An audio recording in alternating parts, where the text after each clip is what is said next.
तो good evening friends, स्वागत है सभी का आपके इस प्यारे से क्लास में माइक्रोवेव एंड रेडार सिस्टम में। तो आई होप आप लोग बहुत अच्छे होंगे, स्वस्थ होंगे, मस्त होंगे। जस्ट अभी 7 बजे डिजिटल कम्युनिकेशन की क्लास कंप्लीट हुई ना। 7 से 8 उनकी थी, 8 से 9 आपके ही जूनियर इलेक्ट्रॉनिक्स ब्रांच में। मैं भी जस्ट पढ़ा के हटा हूँ, 1 मिनट हुआ है। 1 मिनट में मैंने सेट किया, फिर अब 9 से आप लोग कंटिन्यू करिए। तो माइक्रोवेव रेडार सिस्टम क्या, थोड़ा ध्यान रखिएगा। यूनिट नंबर का पहला लेक्चर हो चुका है। आज कंट्रोल सिस्टम वाली पीएलसी क्लास बंद है, कल से कंटिन्यू चलेगी। कल से तीनों इलेक्ट्रो सब्जेक्ट आपके कंटिन्यू रन करेगी, ठीक है। तो चलो लेके चलते हैं। सबसे पहले हम लोग बात करेंगे हर एक टॉपिक के बारे में। तो इसमें बहुत सारी चीजें हो चुका था। आज हमको पढ़ना है क्या कि simple block diagram of microwave transmitter, receiver और माइक्रोलिंक रिपीटर के बारे में हमको इसके बारे में पढ़ना है। फिर हमको क्या पढ़ना है भाई, फिर हमको पढ़ना है यह इसी क्या रिपीटर इसी में आ जाएगा। फिर इसके बाद हमको पढ़ना है क्या, टाइप्स ऑफ की प्रोपगेशन, यानी कि हम कैसे भेजते हैं माइक्रोवेव सिग्नल को, भेजने का क्या तरीका होता है उसके बारे में पढ़ना है। जिसमें आपको क्या पढ़ना है, ग्राउंड वेव के बारे में पढ़ना है, स्काई वेव के बारे में पढ़ना है और स्पेस वेव के बारे में पढ़ना है। तो इनके बारे में भी हमको पढ़ना है। तो लगभग कल ये यूनिट आपका कंप्लीट हो जाएगा। यूनिट नंबर 1 कल हमारा अच्छे से कंप्लीट हो जाएगा। तो चलो लेके चलते हैं, एक एक चीजों को ध्यान में रखते हुए आगे की ओर कंटिन्यू करते हैं। समझ गए? हाँ, ठीक है। तो सबसे पहले हम बात करते हैं क्या, तो सबसे पहले बात करते हैं ब्लॉक डायग्राम। तो simple block diagram of microwave transmitter, receiver और माइक्रोलिंक का क्या है ब्लॉक डायग्राम। इस ब्लॉक डायग्राम को ध्यान समझिएगा और अपनी कॉपी में जब बनाइए तो कॉपी को थोड़ा सा हॉरिजॉन्टल कर दीजिए। हॉरिजॉन्टल करने में तो समझते हो, ऐसे ऐसे ना बन पाएगा। अब इतना बड़ा ब्लॉक डायग्राम को बनाना थोड़ा मुश्किल है। तो दो तरीका है कॉपी में, या तो आप ऐसे बनाओ, क्या कॉपी में या तो ऐसे बनाते जाओ बनाते जाओ बनाते जाओ, जगह कम हो जाए तो नीचे आ जाओ, फिर ऐसे बना लो। इस तरीके से कॉपी में बना सकते हो, यह पहला तरीका है। और जो दूसरा तरीका है कि कॉपी में ऐसे ऐसे बनाओ ब्लॉक डायग्राम। दोनों में से जो आपको रहे, या ऐसे बनाते जाओ, जब आगे जगह न बचे थोड़ा नीचे आ जाओ, फिर नीचे से वापस इस तरीके से चले जाओ। तो इस तरीके से ब्लॉक डायग्राम आप बना सकते हो। या कॉपी में आप कैसे बना सकते हो, ऐसे ऐसे, मतलब फिर कॉपी को थोड़ा ऐसे फैला के ऐसे बनाओ, हॉरिजॉन्टली रूप में बनाओ। तो जो जैसे भी आप बनाना चाहो वैसे आप बना सकते हो। मैं अलग अलग इसलिए नहीं बताया क्योंकि अलग अलग बनाने में ना प्रॉब्लम हो जाएगी, क्योंकि अलग अलग पूछेगा नहीं, ये तीनों साथ में पूछेगा। देखिए तीनों साथ में ब्लॉक डायग्राम बनाओ ना, अलग अलग पूछने की पॉसिबिलिटी ही नहीं होती। और अलग अलग पूछेगा भी तो आप अलग अलग तो जब बनाओगे तो तीनों की याद रहेगा ना।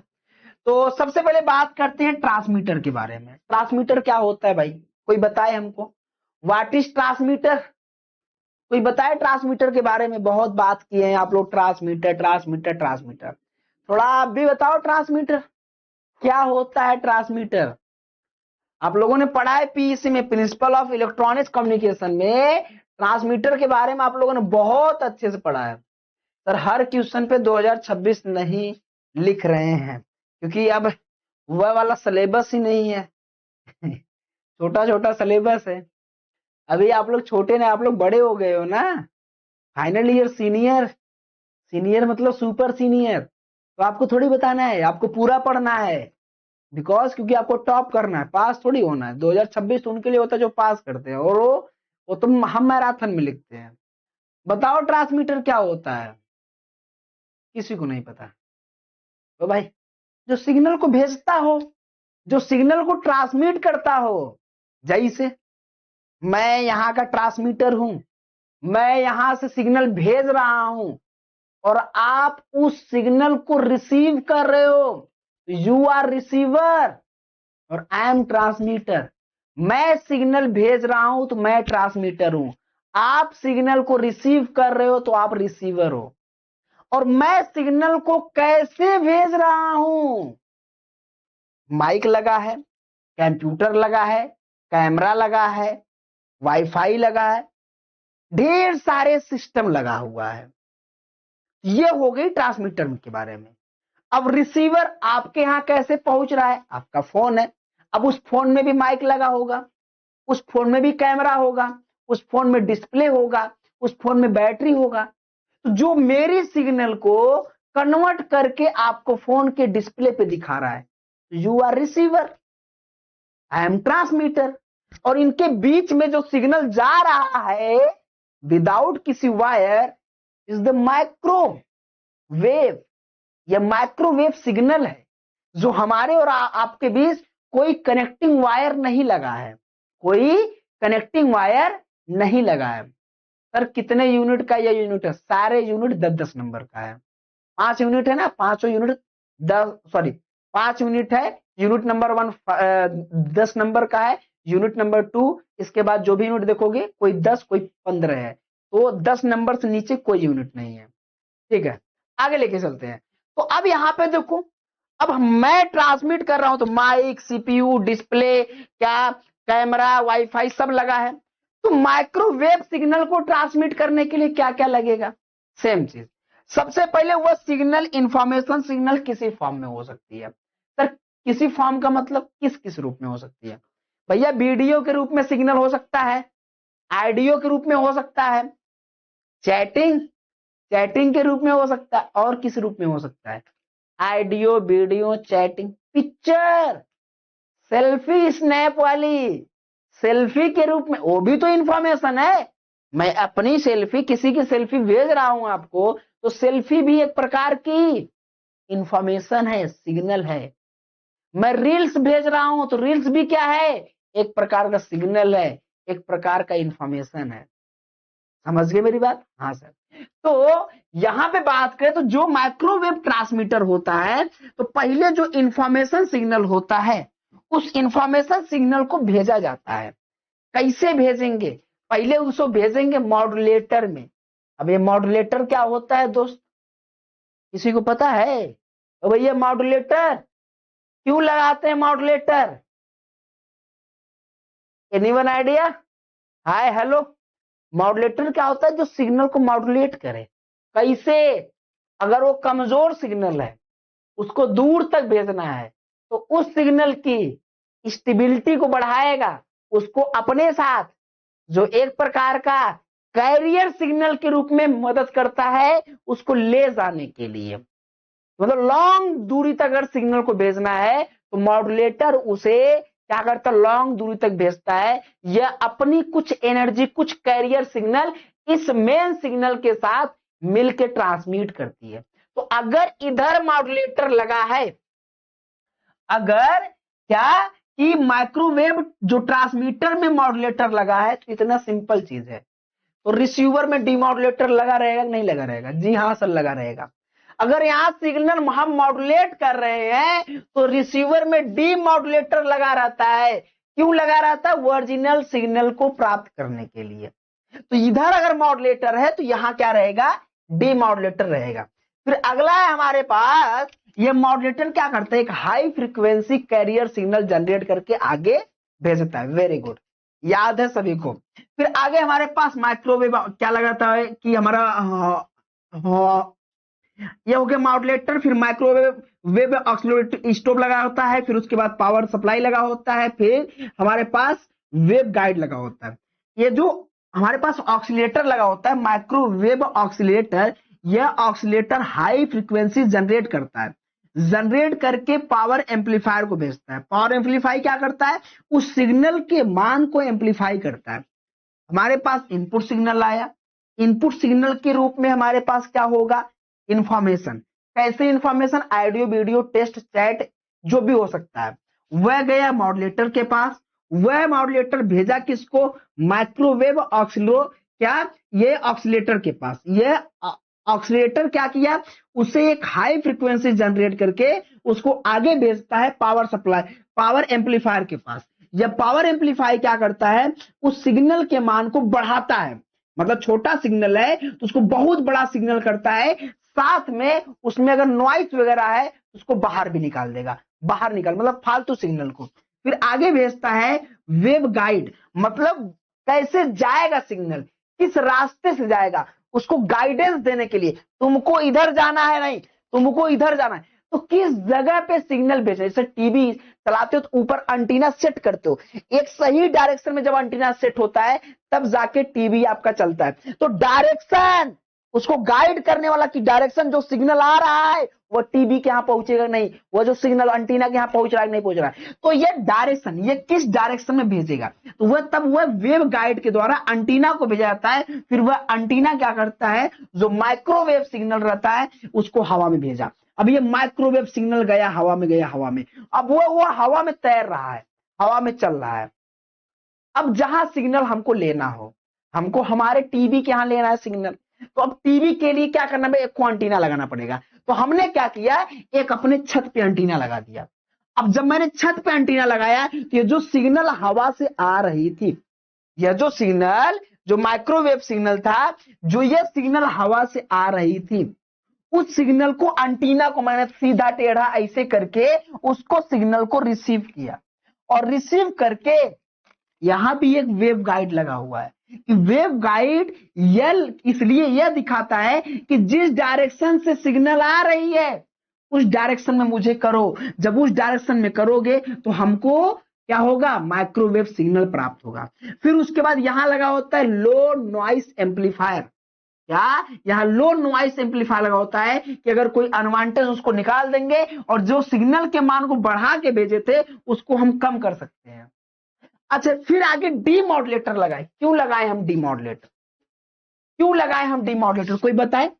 यहां मैं कैरियर सिग्नल के साथ भेजा तो यहां ओरिजिनल सिग्नल थोड़ी आ रहा है, इंफॉर्मेशन सिग्नल में कैरियर सिग्नल भी इंक्लूड है, तो कैरियर सिग्नल को हटाने के लिए, ओरिजिनल सिग्नल प्राप्त करने के लिए हम डीमॉड्यूलेटर लगाते हैं, तो जाके हमको मेन सिग्नल यहां प्राप्त होता है।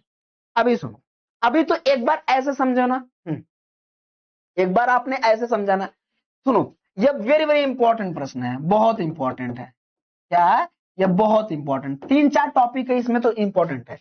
सबसे पहले इनपुट इंफॉर्मेशन को हम मॉड्यूलेटर में देते हैं। यह मॉड्यूलेटर इंफॉर्मेशन सिग्नल को माइक्रोवेव कैरियर सिग्नल के साथ मॉड्यूलेट करता है। यह इंफॉर्मेशन सिग्नल जो होता है उसको कैरियर सिग्नल के साथ, कैसा कैरियर सिग्नल होता है, माइक्रोवेव टाइप का, बहुत सारे, यह हमारा एम्पलीट्यूड टाइप के होते हैं, क्या फेज के टाइप के होते हैं, और फ्रीक्वेंसी के टाइप्स के होते हैं, ढेर सारे, आपने पीएससी में पढ़ा। यहां पे जो हमारे पास कैरियर सिग्नल रहेगा वो माइक्रोवेव जो सिग्नल रहेगा उसको माइक्रोवेव कैरियर सिग्नल के साथ आगे भेजते हैं, मतलब मॉड्यूलेट करते हैं।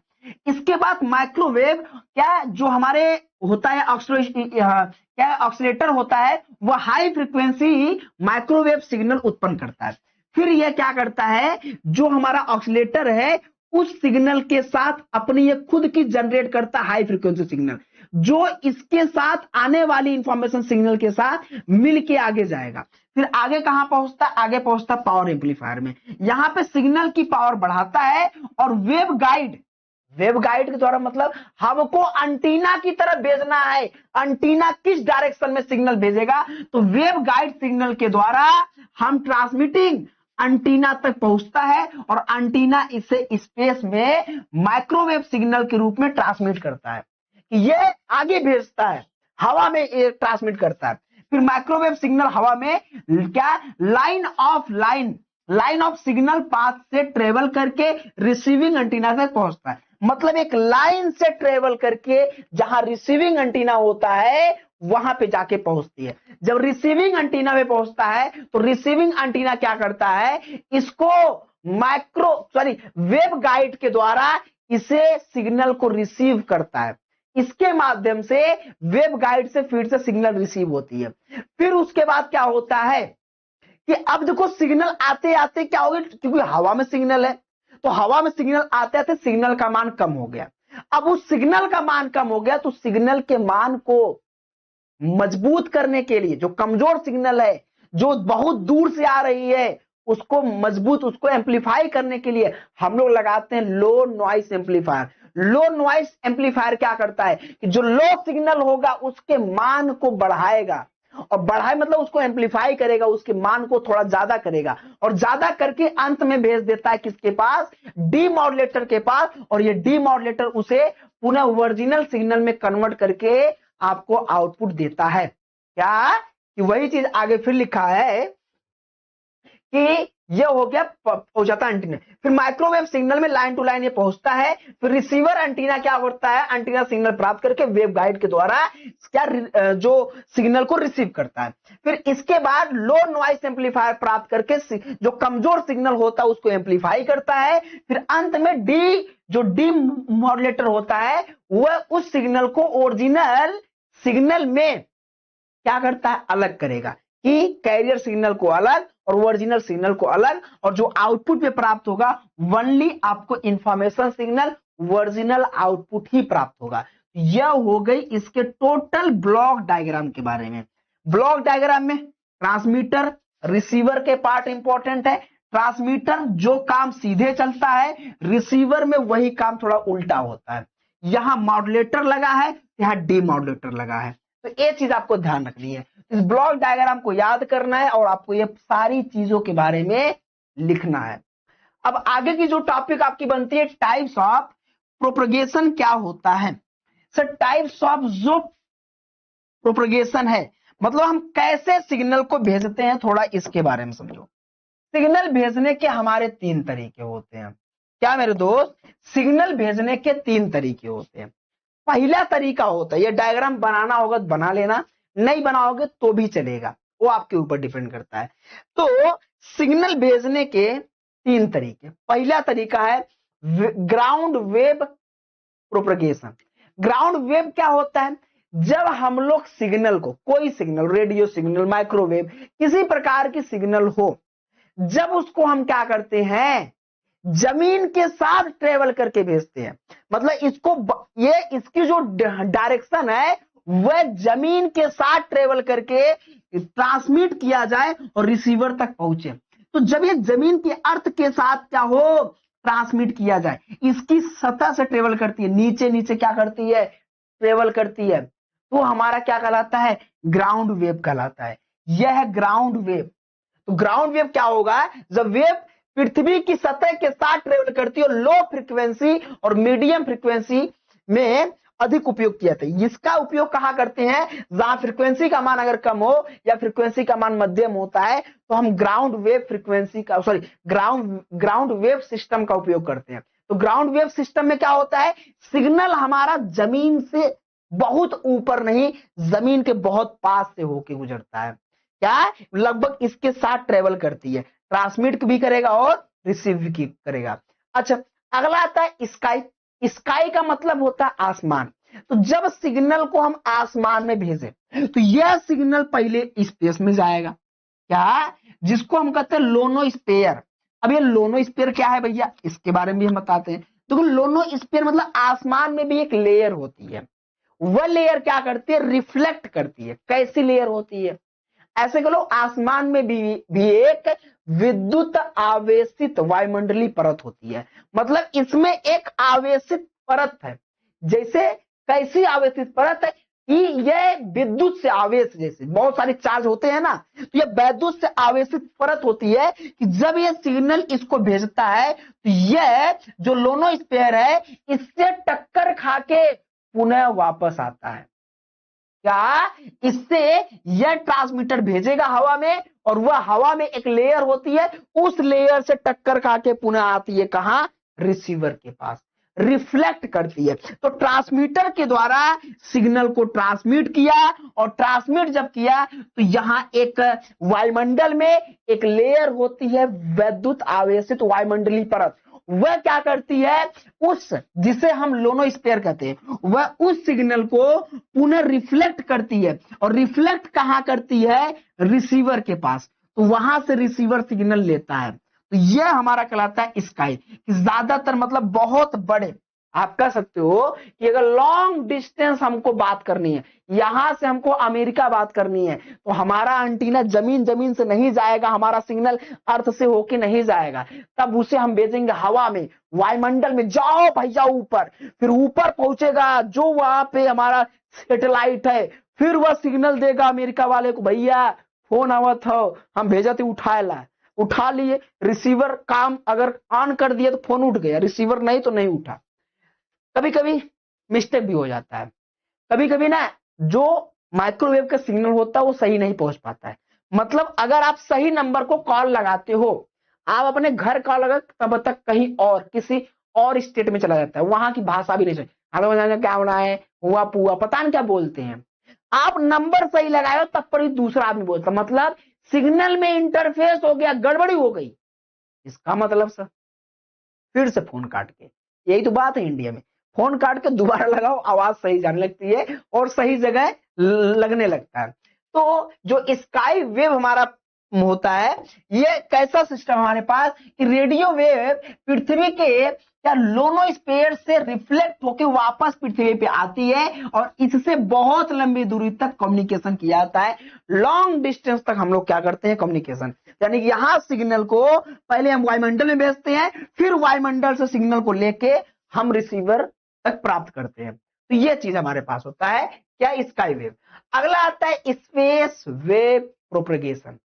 अब ये स्पेस वेव क्या होता है भाई, थोड़ा इसके बारे में समझो। तो रेडियो वेव ट्रांसमीटर रिसीवर मुख्य रूप से डायरेक्ट पास, यानी कि लाइन ऑफ, क्या कि लाइन ऑफ, एक लाइन में भेजो, ना तो जमीन के भेजो ना बहुत ऊपर भेजो, क्या, ना तो जमीन में भेजो ना तो ऊपर भेजो, एक लाइन में ट्रेवल कराओ, क्या, एक लाइन में ट्रेवल कराओ भैया। चलो मैंने क्या किया, आपको ऊपर नहीं भेजना है ना तो आपको नीचे भेजना है, कि एक लाइन बाय लाइन आप इसको लेके चलो, सिग्नल को बिल्कुल सीधे लेके चलो। और यह तभी जा सकती है सिग्नल सीधे जब यह फ्रीक्वेंसी सबसे ज्यादा हो, कह सकते हो सबसे ज्यादा, मतलब बहुत ज्यादा हो, कि अगर इसके मार्ग में कोई भी अवरोध उत्पन्न होता है तो ज्यादा इफेक्ट ना पहुंचे। जैसे जो हमारे रेडार सिस्टम होते हैं, जो आपके घर में जानते हो पहले आता था, एक एफएम आता था, उस एफएम में रेडियो आता था, मतलब उसको लोग चलाते थे तो सिग्नल, उसको एंटीना रहता था, निकालते थे तो वह गाना उसमें सुनाई देता था जब वो सही करता था, वरना घून घान ऐसे करता था, आवाज नहीं आती थी क्लियर कि भाई साहब आज हम सुनेंगे किशोरी लाल का गाना, तो ये सही से नहीं आता था। उसमें क्या होता था, बहुत सारे मतलब कि बैकग्राउंड टाइप के सिग्नल खरखर खरखर आपका करता था। लेकिन अब उस समय क्या था, उस समय यह बहुत ज्यादा अपडेट नहीं था। आज के डेट में बहुत अपडेट है। तो आज क्योंकि फ्रीक्वेंसी बहुत ज्यादा होती है, अल्ट्रा हाई फ्रीक्वेंसी होती है, जो माइक्रोवेव कम्युनिकेशन में ज्यादातर यही यूज होता है।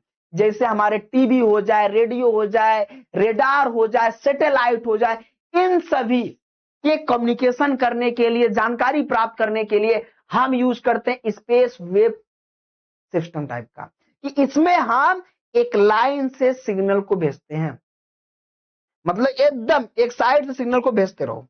यह हमारा होता है स्पेस वेव क्या, प्रोपगेशन। अब चलो मैं कुछ क्वेश्चन पूछता हूं, आप थोड़ा थोड़ा बताना। सर नोटिफिकेशन में डिजिटल कम्युनिकेशन दिखा रहा है, तो क्या प्रॉब्लम, प्रॉब्लम उससे क्या दिखा रहा है, तो मैं कुछ क्वेश्चन पूछता हूं, उसका आप जवाब दोगे क्या। मैंने कुछ पूछा था आपसे कि 1 गीगा हर्ट्ज बराबर कितना हर्ट्ज होता है, पहला क्वेश्चन आपके सामने यह है। दूसरा मैंने पूछा 1 मेगा हर्ट्ज बराबर कितना हर्ट्ज होता है, ये दूसरा क्वेश्चन है। चलो जवाब दो जल्दी से, क्योंकि मैंने कल आपसे कहा था आप लोग पढ़ के आइएगा, मैंने कल आपसे बताया था, जल्दी से बताओ 1 गीगा हर्ट्ज बराबर कितना हर्ट्ज था और 1 मेगा हर्ट्ज बराबर कितना हर्ट्ज होता है। 10 घाते 6 होता है। अच्छा जी, गीगा की मेगा बताइए आप लोग, भाई कितना होता है, बोलो बोलो बताइए। 10 घाते 9, अच्छा ए होता है 10 घाते 9, और ये होता है 10 घाते 6, यही है। कोई नहीं याद करके आया, कहाँ है याद करोगे भाई, 2 नंबर में प्रश्न पूछ लेगा। Giga hertz mega hertz, competition की एग्जाम की तैयारी करना। अच्छा एक चीज पता है, जब भी आप कभी बीटेक वगैरह करोगे ना, डिप्लोमा से एक भी सब्जेक्ट नहीं मैच खाता है, मतलब बीटेक में सारा नॉन टेक पूछता है, मैथ हो जाए, जनरल हो गया, जीके जीएस हो जाए, ये सारी चीज पूछती है। मतलब बीटेक वगैरह में कोर सब्जेक्ट पूछता ही नहीं है, और जो अच्छी अच्छी यूनिवर्सिटी भी नहीं पूछती है, लेकिन हाँ अच्छी अच्छी जितनी होती है वो सारे यूनिवर्सिटी में सब्जेक्ट कॉमन रहता है। 10 घाते 12, ये सही है। एक होता है 10 घाते 9, एक होता है 10 घाते 7, मतलब ये लगभग 1 अरब, 1 अरब के बराबर है। जानते हो ना, इकाई दहाई सौ हजार 10,000 लाख करोड़ 10 करोड़ ऐसे होता है, फिर अरब 10 अरब, 1 अरब के बराबर होता है। तो ये इतने थी टाइप्स ऑफ प्रोपगेशन के बारे में, जो कि आपको मैंने बता दिया है। इसमें हर एक चीज के बारे में आपको लिखना है, बताना है। तो एक लेक्चर इसमें और आएगा कल, कल आपका ये पूरा का पूरा लेक्चर खत्म हो जाएगा। हाँ, 1 मेगा हर्ज बराबर 10 घाते 6 हर्ज, और 1 गीगा हर्ज बराबर 10 घाते 9 हर्ज होता है। जी हाँ, चलो बहुत अच्छी बात। कोई सर्च करके तो नहीं बताया ना, बहुत मार खाओगे आप लोग। काम देता हूं, काम याद नहीं होता है ना, नोट्स बनाया जाता है, नोट्स नहीं याद होता है।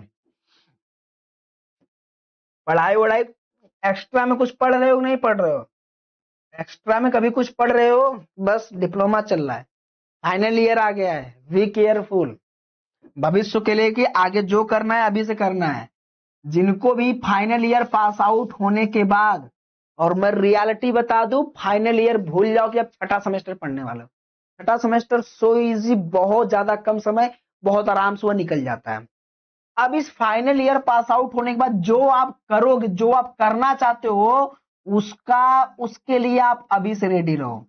उसकी तैयारी, उसका प्रिपरेशन जो भी करना है, जॉब लेना, इंटरव्यू वगैरह लेना है, अभी से रिज्यूमे बनाओ, अभी से फॉर्म डालो, सब कुछ जो करना है अभी से करो। अब अब सोचो कि हम पास होने के बाद करेंगे ना, ना ना भाई। जैसे आप 6 सेमेस्टर पास करते हो, धड़ाक देना, पास भी नहीं करते हो, एग्जाम भी नहीं देते हो, छठे सेमेस्टर में जब होते हो ना, तुरंत चाहे एडमिशन को लेके हो जाए, उसका एग्जाम जैसे सीयूटी का एग्जाम हो जाए, आप डिप्लोमा के फाइनल ईयर में रहते हो, एग्जाम भी नहीं होता, सीयूटी का पेपर देते हो, पहला चीज। दूसरा चीज क्या होता है, एडमिशन। अगर आपको जॉब चाहिए तो आपको छठे सेमेस्टर में ही जॉब मिलती है, तो अभी से तैयारी करनी है। फिर आपको चाहे एएलपी वगैरह किसी का भी अगर एग्जाम देना है, तो वो पास आउट होते ही तुरंत आती है वैकेंसी। और अगर सोचोगे पास आउट होने के बाद 1 साल वेट करके हम तैयारी करेंगे, तो इसका यह मतलब है कि 1 साल आपका गैप होगा। उस गैप को मैं मानता हूं थोड़ा टफ होगा, थोड़ी प्रॉब्लम हो सकती है, बट अगर आप कोशिश करो तो कुछ भी नहीं है। और आपका यह वाला 5वां सेमेस्टर ही जो है, तो मात्र 2-3 महीना अगर इस पे आप फोकस करते हो, फिर इसके बाद छठे सेमेस्टर में ज्यादा फोकस नहीं करना होता है। 1 महीने बाद, 1-1.5 महीने समय मिलता है रिजल्ट आने में, और लगभग 15-20 दिन मैं भी क्लास नहीं लेता हूं। तो उस 20 दिन में बहुत बड़ी तैयारी कर सकते हो, बिकॉज यू आर इंजीनियर। आप इंजीनियर, और इंजीनियर अब आप रियल इंजीनियर बन गए। इंजीनियर का काम होता है सही तरीके से सिलेबस को मेंटेन करना, सिलेबस को कंप्लीट करना और रिवीजन के साथ कंप्लीट करना। ये रियल इंजीनियर की पहचान होती है। आपका सिलेबस मैं पढ़ाता हूं ना, कितना भी पीछे रहे, मेहनत करने से कोई इंजीनियर कभी पीछे नहीं हटता, मेहनत करने से। मैं 3 इलेक्टिव था, मैं तीनों आपका ऑन हो गया। सोचो, मैं नहीं कर पाता इतना। मैं सुबह 6 बजे से 12 बजे तक क्लास, फिर क्लास अभी हमारी है 10 बजे, फिर 11 बजे है। आप करोगे, मेहनत करोगे, और जो चाहते हो उसे पाके दिखाओगे। मेरे से जितना हो पाता है मैं उतना आपके लिए करता हूं। आपको अपने लिए जितना हो पा रहा है, आप उसके लिए उतना करो। एंजॉय फिंजॉय जो भी है वो करना, जब जो पास आना तब जाके खूब करना। अभी तो करते ही, अभी कौन सा बहुत बड़ा पहाड़ ठेल रहे हो? पढ़ाई के अलावा और कौन सा काम है आपको? है खाना बनाना, पढ़ाई करना, इसके अलावा कौन सा काम है? घर जाके गोबर फेंकना है, चूल्हा बर्तन करना है, कि बहुत ही जल्दी आप लोग की शादी होने वाली है। हाँ, जो लड़कियां हैं भाई, उनकी शादी का भी उनके ऊपर प्रेशर होगा, बहुत लोगों का होगा। उम्र तो हो गई होगी ना, 20-22 साल, लगभग धीरे धीरे 21 साल हो गई होगी। बहुत सारे गांव वगैरह में बहुत कम उम्र में शादी हो जाती है, 20 साल बहुत, तो 21 साल 22 साल बहुत होता है। पढ़ने के लिए समय नहीं देते हैं। कई लोगों की तो भैया शादी वगैरह का भी काम चलेगा। बट अगर आप उस काबिल हो भाई, सोचो अगर आप यूपी टॉप कर जाओ और आपका अच्छा खासा नंबर रहे और आप कहो आपको पढ़ाई करनी है, मुझे नहीं लगता कोई घर वाले रोकेंगे नहीं, पढ़ाई मत करो। अब कहो 4 बैग ले लो और कहो हमको पढ़ना है, हमको पढ़ने में मन है, तो ये कौन सा मन होता है कि 4 बैग लेके आपका पढ़ने में मन है? तो वह मन नहीं है, वो लापरवाही है। एक सब्जेक्ट में बैग लगना मैं मानता हूँ, 5 में लग गया बैग, कहते कॉपी सर गलत चेक हुई।